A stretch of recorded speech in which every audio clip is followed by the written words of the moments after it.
Hello friends, Mahanadi அடுத்து வர எபிசோடில் என்ன நடக்கலாம் அப்படிங்கிறத பற்றி பார்க்கலாம். ஸ்டோரியை ரொம்ப இன்ட்ரெஸ்டிங்காகவும் சுவாரஸ்யமாகவும் கொண்டு போய்கிட்டு இருக்காங்க. இன்றைக்கான எபிசோடில் விஜய் காவேரியை ஒன்று சேர்த்து வைக்கிறதுக்கு வெண்ணிலாவும் அவங்க மாமா நம்பிராஜனும் ரொம்ப அழகாக பேசினாங்க. பார்க்கும்போதே ரொம்ப சுவாரஸ்யமாக இருந்துச்சு. இப்போ விஜய் காவேரியை ஒன்று சேர்த்து வச்சுட்டு வெண்ணிலாவும் அவங்க மாமா நம்பிராஜனும் கிளம்பிட்டாங்க. அதிலே பார்த்தோம் அப்படின்னா விஜய் உடனே ஆரம்பிச்சிட்டார் அவரோட டாம் அண்ட் ஜெர்ரி சண்டையை காவேரி கிட்ட.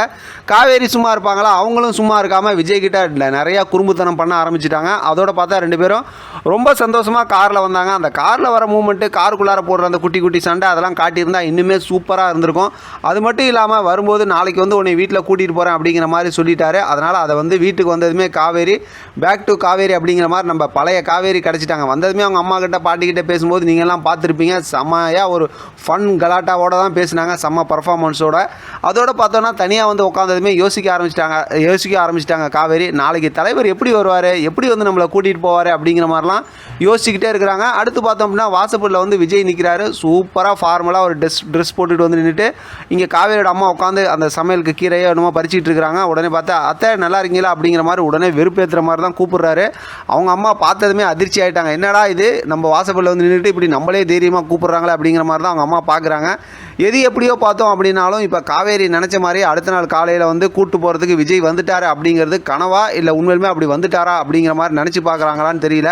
ஏன்னா இது நினச்சி பார்க்குற மாதிரி கொண்டு போயிட்டாங்கன்னா அது வேறு மாதிரி ஸ்டோரியாக இருக்கும். இல்லை வந்துட்டார் அப்படின்னாக்கா கண்டிப்பாக காவேரியோட அம்மா கிட்ட காவேரி என்ன சொன்னாங்க, அம்மா முடியாதுன்னு சொன்னாலும் நம்ம சும்மா இருக்கக்கூடாது, ஏதாவது பேசி நம்ம கண்டிப்பாக கிளம்புற வேலையை பார்க்கணும் அப்படிங்கிற மாதிரி தான் சொன்னாங்க.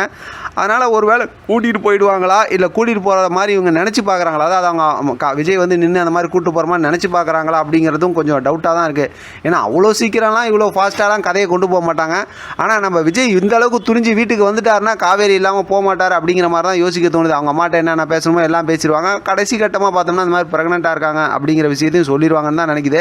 சரி, இப்போ எதனால் ஸ்டோரியில் பார்த்தோம் அப்படின்னா அடுத்து ஒரு பெரிய அதிரடி நடக்குது. நமக்கு ஏற்கனவே ஷூட்டிங் ஸ்பாட் ஏரியாவில் ஒரு ஃபோட்டோ காட்டியிருந்தாங்கல்ல, அந்த ஒரு மூமெண்ட் எதனால் வந்திருக்கு அப்படிங்கிற மாதிரி யோசிக்கவும் தோணுது. ஏன்னா இப்போ பார்த்தா ராகினியை வீட்டுக்கு வரக்கூடாது அப்படிங்கிற மாதிரி எதுவும் பிரச்சனை பண்ணிட்டாங்களா? அங்கே அன்பரசு வரும்போது வரக்கூடாதுன்னு தாத்தா அமுச்சு விட்டாரு. ஆனால் பார்த்தோம் அப்படின்னா அவங்க மகளாக இருக்கிறதுனால அவங்க ராதா அவங்க மட்டும் அக்செப்ட் பண்ணிக்கிட்டாங்க, அவங்க வீட்டுக்குள்ளார வந்துட்டாங்க. ஆனால் பார்த்தா பசுபதி அடுத்து ராகினி வரக்கூடாது, அதான் அடுத்து அஜய் வருவார்னு நினைக்கிறேன். ஏன்னா அஜய் ரொம்ப நாளாக அஜய் வரவே இல்லைல்ல. அப்படி அஜய் வராரு அப்படிங்கும்போது ராகினி வர்ற விஷயமா பேசினாங்கன்னா அந்த டைமில் தான் பசுபதி வருவாங்கன்னு நினைக்கிறேன். இல்லை பசுபதி வேறு ஏதாவது பிரச்சனையினால அந்த மாதிரி, அதாவது காவேரி வீட்டுக்கு கூட்டிகிட்டு போகிறதுக்கு முடியாதுங்கிற மாதிரி ஏதோ பிரச்சனையினால தான் கோவப்படுறாரான்னு தெரியல. எது எப்படியோ விஜய் சரியான கோவத்தில் தான் எட்டி ஒரு உதவி விடுறாரு அப்படிங்கிறத நம்மளால் புரிஞ்சிக்க முடியுது. அடுத்து ஏதாவது ஒரு ஸ்டோரியை ரன் பண்ணுறதுக்கு ஒரு பிரச்சனையை உள்ளே கொண்டு வரணும்ல, அது என்னமா பிரச்சனை இருக்கும். அதுக்கு முன்னாடி முதல்ல பசுபதி ரிலீஸ் ஆகிற விஷயத்தை இன்னும் காட்டவே இல்லை. அதனால் அடுத்தடுத்து நமக்கு நிறைய இன்ட்ரெஸ்டிங்கான மூமெண்ட்லாம் காத்துக்கிட்டு இருக்கு. தொடர்ந்து பேசலாம். இதை பற்றின உங்களோட கருத்து கமெண்ட் பாக்ஸில் தெரியப்படுத்துங்க. தொடர்ந்து ஆதரவு கொடுங்க. தேங்க்யூ ஃபார் வாட்சிங்.